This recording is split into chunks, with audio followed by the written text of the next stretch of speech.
Hello, welcome back to Simon's Rants. I'm Simon, this is Justin, this is Eric, and this is the greatest crossover since Endgame, and we just saw Joker.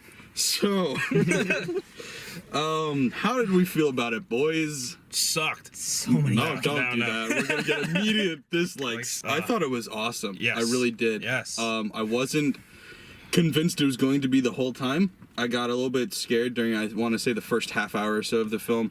I was thinking it was going to be, I want to say Joaquin Phoenix was phenomenal the whole time. No. But I felt like the movie itself, for me, for a while, it felt like it was going to be a 6.5. Right. And now I'm up to maybe an 8.5, close to a 9 on this. I really loved it. I really did. I thought it was good the whole time. It was probably like the first half hour, like I said, was probably like the worst part of the movie, but it wasn't bad.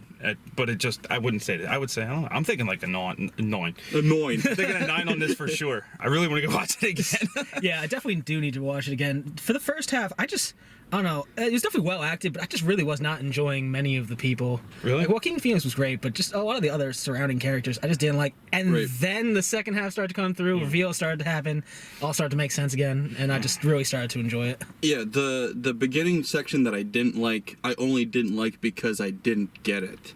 I want to say, because after some things happen that we'll get into in spoilers, and there's a lot, the majority of this video is going to be spoilers. Once it started getting to the plot and you start understanding the beginning section, I didn't mind the beginning section anymore. There was some things going on that didn't make sense how they were happening, and you didn't get into later, and I didn't like it in that moment. That's all I'm going to say about that for now. He was awesome. Oh, yeah. Awesome. You don't want to make the comparison between him and Heath Ledger. Completely different portrayals, but equally phenomenal. Yeah. Completely different, but different but good. Equally good, right? Is that how they say it? Yeah. Definitely the best two live action Jokers so far. Heath Ledger's Joker was cooler and more enjoyable. Joaquin Phoenix's was definitely more realistic and more developed. Yeah. I think it really helped with Heath Ledger's Joker that he was already like the main villain. He just came out the gates, being very villainous. And he just stayed that way the whole film. Like, I mean, obviously they're both psychopaths, but like Heath Ledger's was more psychotic, like blow up the world. He was just this Joker was more reacting to his environment. They did have the same mantra essentially though, because they almost had the exact same quote, because in The Dark Knight, Heath Ledger's Joker says, "Do I look like a guy with a plan? I'm just a dog chasing a car. I wouldn't know what to do with one if I caught it." Right. And then in this one, near the end of the film, Joaquin Phoenix's Joker says, like, "Do I look like somebody who could lead a movement?" It's almost the exact same line where he's like, "I don't have a plan, I'm just doing it." So it's a very similar type of Joker, but still completely different in portrayal.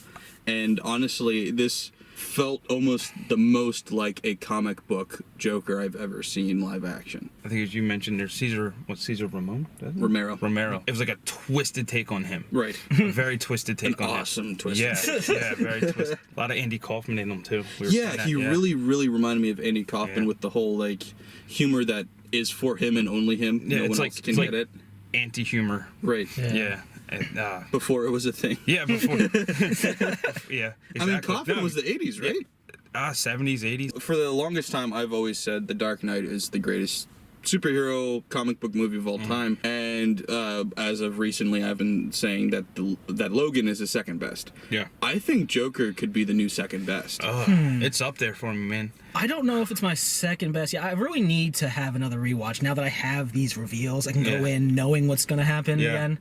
But I'd say it's high up there. It's at least top 5 for me. It was phenomenal. How'd you feel about the directing? Because this is Todd Phillips. He mostly does comedies. I think we should get comedians to direct every good movie. Get Out and Us. Yeah. Dude. I'm starting to think comedians should direct all horror movies, all superhero movies. Dude, the opening, like, well, I don't think it was the opening shot, but it was like when he was seeing the psychiatrist and they zoomed out, and it was a very symmetrical shot, and he was off-centered. I just thought that was a brilliant, like, he's off. There was a lot of cool things like that throughout this movie to just say a little bit off. Yeah, just exactly. I really look out for things like that. I love. That was really cool. I immediately I was like, he knows what he's doing. Not Heath Ledger. Well, he was good too. But Heath Ledger was just great. Yeah, Joaquin. I have a prediction he will get the Oscar for Best Supporting Actor. Yeah, what he already did. Speaking of Oscars, though, You think it might?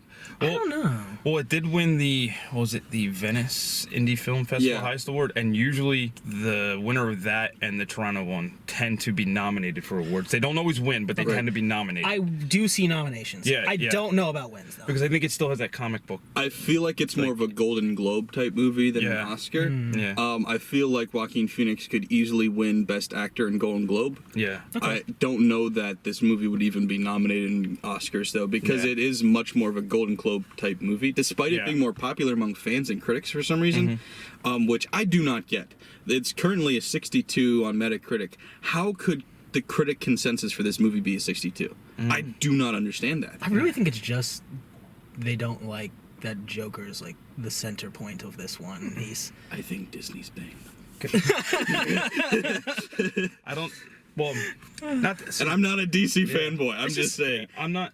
Something's up here. You definitely felt for him a little bit when his struggles through mental illness, and I just don't think people want that in films. Well, obviously they do. Well, okay. It's got a 9.3. Critics. Well, I'm a critic, damn it. Yeah. Well, a lot of the critics were criticizing this with like the saying that like it was going to cause like incels. To like I did hear the military shootings and things like that, and this was going to cause. There was probably, and I didn't see anybody there, but there was probably an undercover cop in our theater, because I read that there's an undercover cop in the theater of every Joker showing opening weekend. Yeah.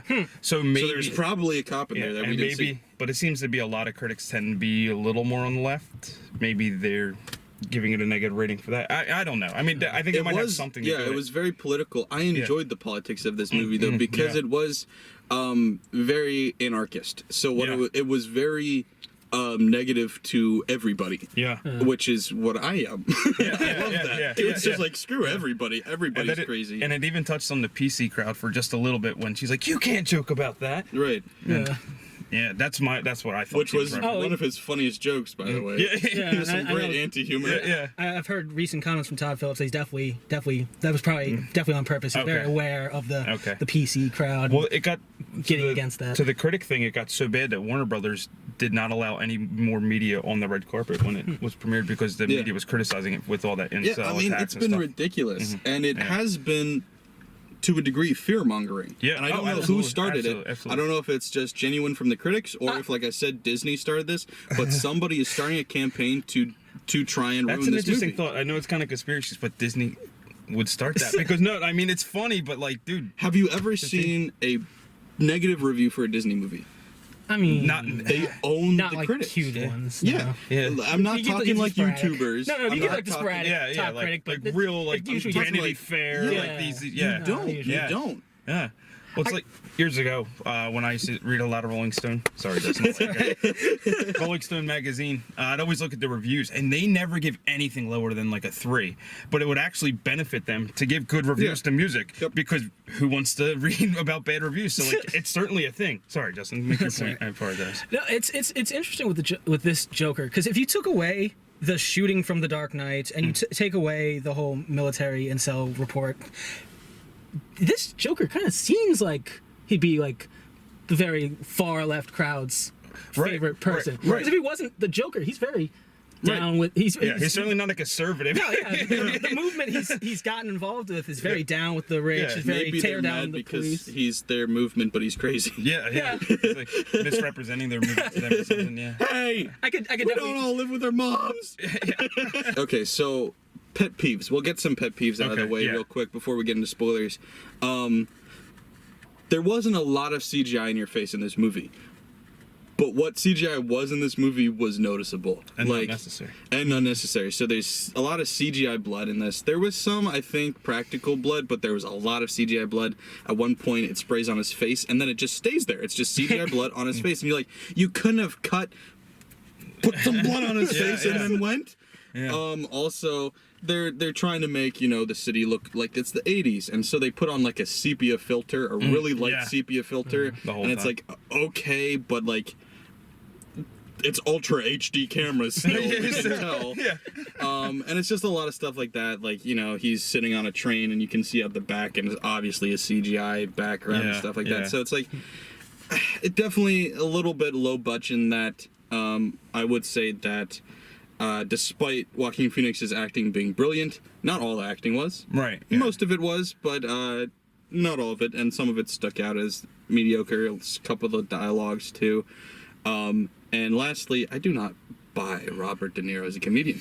I just did not buy him as a comedian. It's weird with him because a lot of his, I guess starting with like Meet the Fockers, like he just kind of started doing these movies that were against everything that he used to do. Right. So I guess this is just a continuation of that. Like he's always this hard mafia guy or tough guy, like in Raging Bull, he's a tough boxer, and Taxi Driver, which has so many parallels to this movie. There was so many references. Yes. There was references to that. There was references to Charlie Chaplin films. Yeah. There was references to Patch Adams. There was references when he was the dancing nose, in the. There was references to so many things. It was mind-boggling, and I loved it. My problem with De Niro's character is his joke style was like a Jay Leno, and he was not a Jay Leno. Like, because he's supposed to be that snarky, arrogant kind of comedian, Right. But the humor was way off, and just the pacing of the telling of the jokes just didn't work. And I was like, I didn't know who he was supposed to be parodying because it was closest to Jay Leno, but not remotely anything like him at the same time. So I just didn't love that. But this is nitpicking. Like I said, it's an 8.5 to a 9 for me. The only reason I wouldn't give it a 10 is because 10s are made for like perfect classic This movies. was not perfect. No, it wasn't perfect. But so 9 I think is, and I went in with high expectations. I try not to go in with expectations on movies. I always let down every time I do. I didn't watch any reviews. The only thing I did was watch the 2 trailers. I watched nobody else's opinion of it, and I came out loving it. That's what we thought, spoiler free, but if you want to stick around for spoilers, there's a lot to get into, and I'm sure I've got tons to say, and I'm sure they've got even stuff that I didn't notice, so stick around for that. But if you're leaving, make sure you leave a like, leave a share, comment, tell us how much you love Eric's hair and Justin's hoodie, and we'll go from there. That was the joke, because you've got the hair and he's got the hoodie. Jackass. Hoodie. Okay, bye. Oh, man. All right, spoilers. So, Joaquin Phoenix can dance. okay, so my biggest thing for this movie, what I was talking about with not liking it initially, was there's a bunch of subtle little things going on where he is daydreaming, and it's so impossible to tell between when he's daydreaming and real life is happening. And at first that was a complaint, and then it became a praise. In the first daydream, he's daydreaming he's on the Murray show, and I'm like, this is going on really long. Is this really still a daydream? Like, it just kept going and going. I'm like, this doesn't seem real, but it's still going. It has to be. And then eventually ends, and you're like, okay, good, that was a daydream.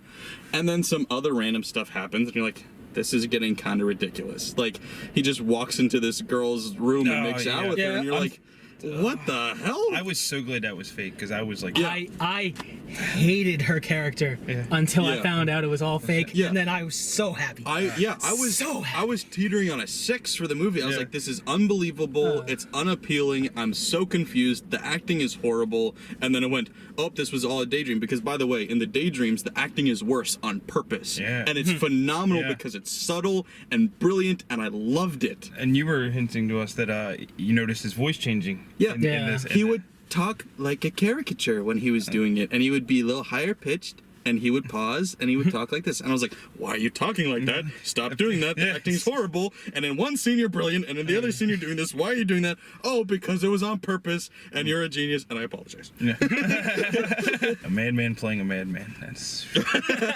people were asking Todd Phillips if his Joker was going to be in the new Batman movie coming up. That was something that was talked about a couple weeks ago, and he said definitely not. And then when I'm watching the movie, I'm like, oh, definitely not. And then things happened where, well, they do the whole Batman watching his parents getting killed. And the other theory that people have is that this inspired the real Joker, who then becomes the Joker that Bruce fights as a kid. And I actually really like that theory. I like it a lot because if you seen he creates a whole movement, so that makes sense. Like I can see. And they left it open to that because the guy that killed the Waynes in this wasn't him, which I loved. I loved that he is somewhere else entirely, but because there's these riots going on, that guy goes off and goes, oh, it's this guy that everybody hates. I'm gonna kill him. And it was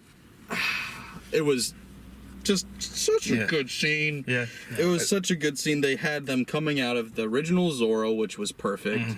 They had them in the back alley. They had the bead necklace. The pearls, yeah. I didn't think they were going to do it. They did it like almost reverse, like it was last second as she was going down. Yeah. We clapped.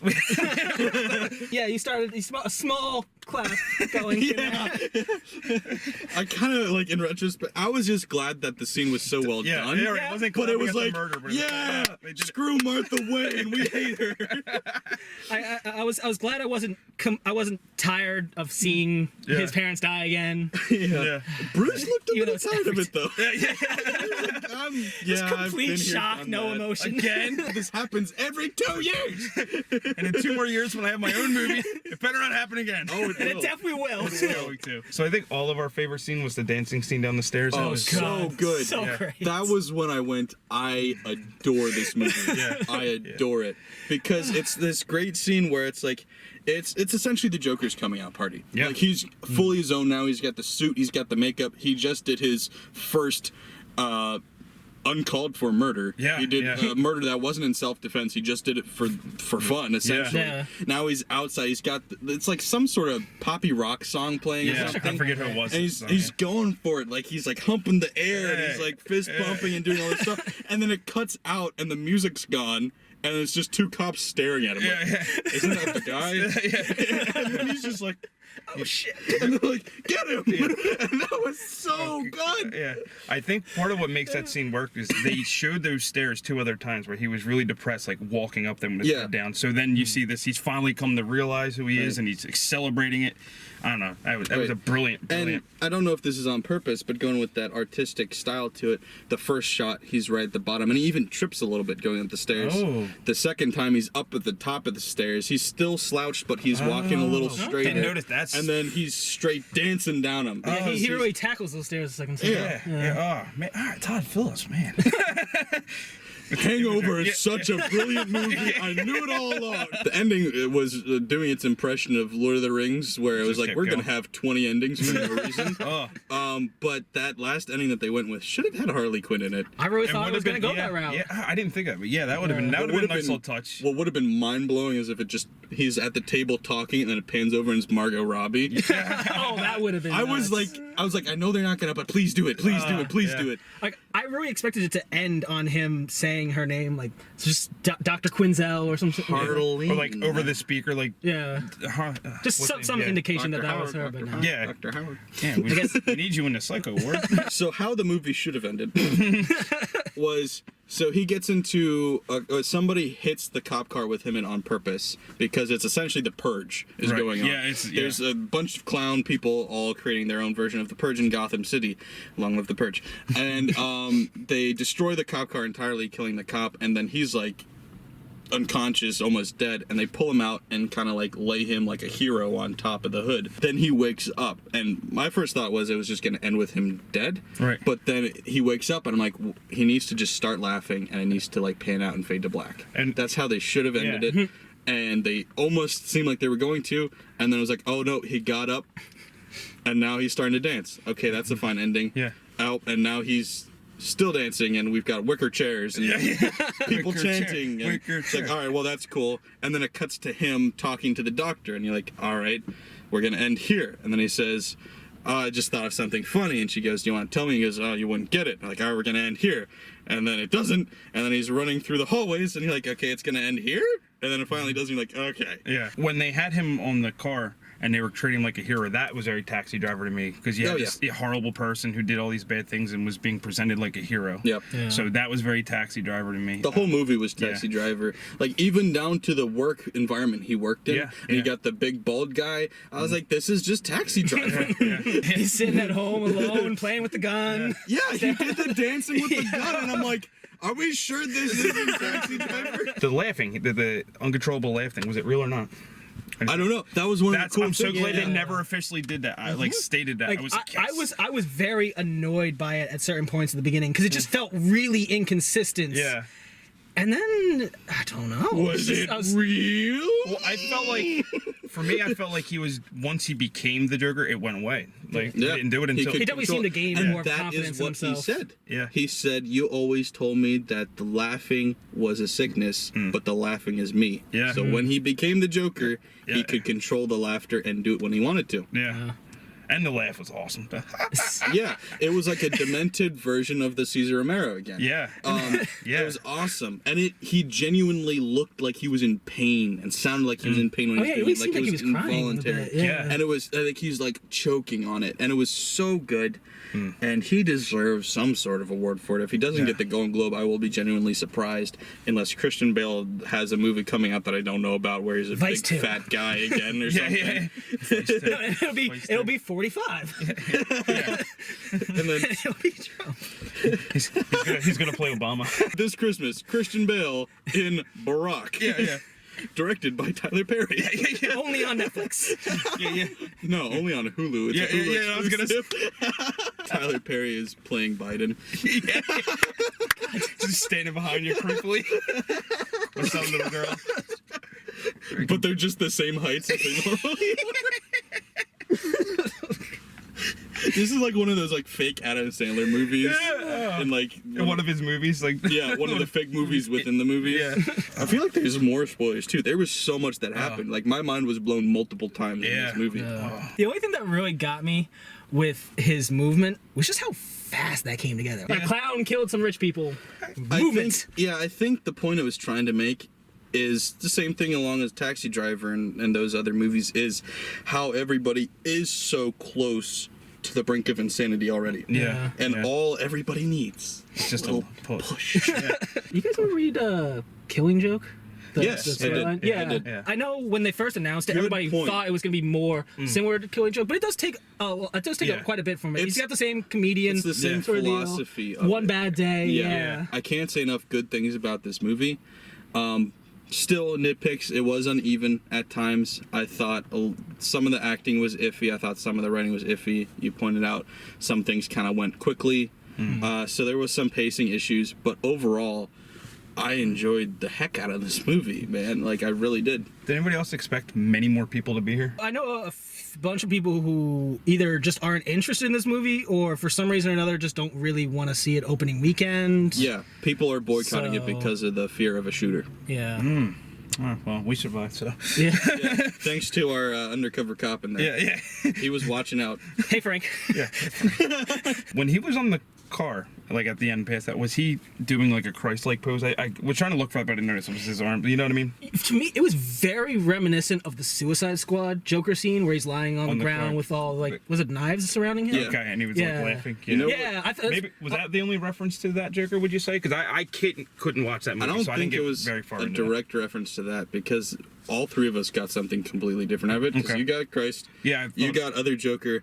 The funny thing is, I thought of in Spider-Man 2, after Spider-Man saves a train and then they grab him, which is also a Christ reference, but Right. still, they grab him and then they all pick him up and carry him. And they go, carefully, he's a hero. And that's why I nudged okay. you when I said that when they did it. Okay.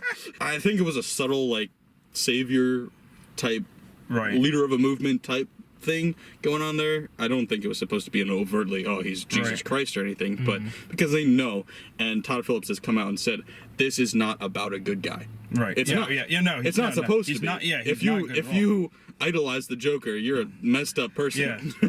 Right. It's like he's not a good guy, but like it's people in society, you know. They look Love for some people like this. right. Right. Exactly. They get into these people. They love the. You know, I mean, he's evil, right? I mean, he's pure evil. He's just killing people for fun at this There's point. a reason why the Joker is like the most popular villain of I mean, all I time. love him, Yeah. right? I love him. He's not fantastical. He doesn't have wild powers. Yeah. He's just a guy who was insane or went insane by some yeah. reason, and then just That's actually why I Taking over like the him, world. because he's so. Down to earth. That's Yeah. why I like Batman too. Like, they're And just so down that's to- what they did in this movie better than any other Batman Yeah. or interpretation of Joker, is that they made him all the more real. Like I Yeah. said to you during the movie, it is terrifying how many people I know like this. Yeah. This could be the movie of the year. Yeah. I mean, I'm holding out hope for Lighthouse, but this could be the movie of the year. This is the best movie I've seen so far this year. Did anybody else notice that his mom, when she was young, looked strikingly like Harley Quinn? I did not. I was trying to figure out if I knew the actress. I don't think I did. I didn't recognize her, but she looked a lot like Harley Quinn. Doing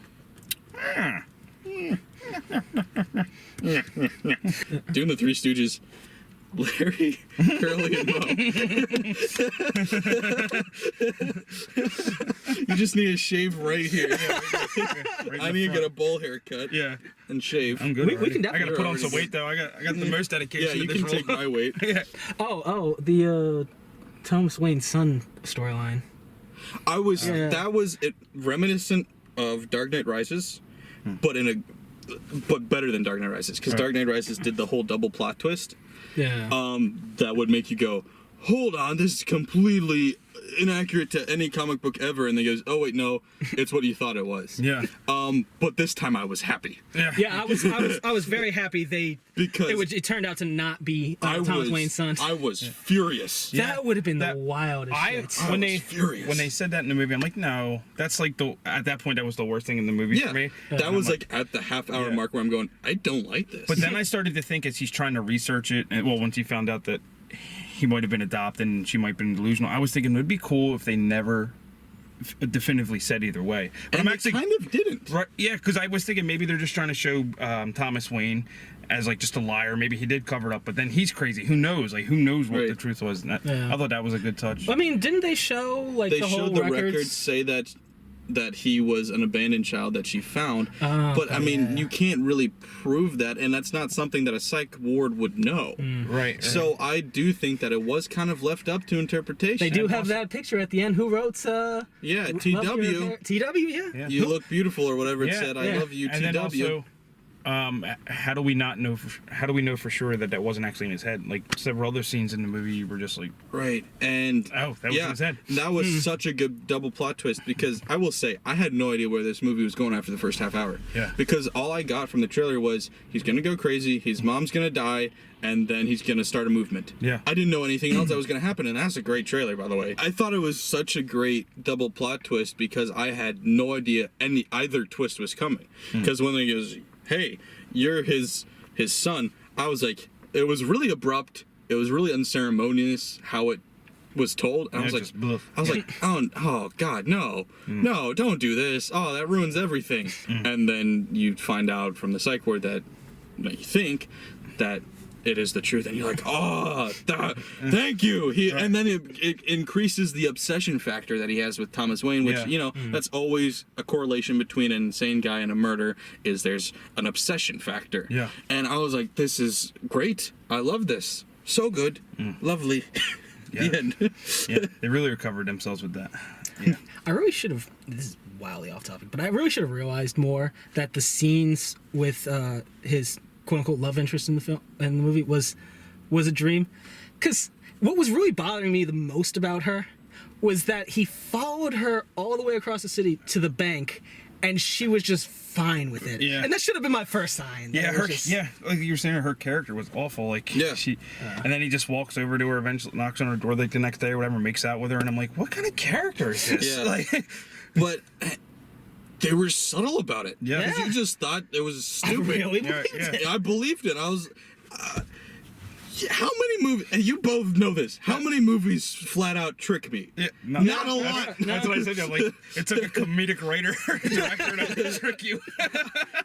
I'm amazed because that was like, because the way it subtly snuck in bad moments, right, in the daydreams, just go like a little bad moment, a little stupid moment, and you're like, oh come on, this writing is falling apart, what's happening?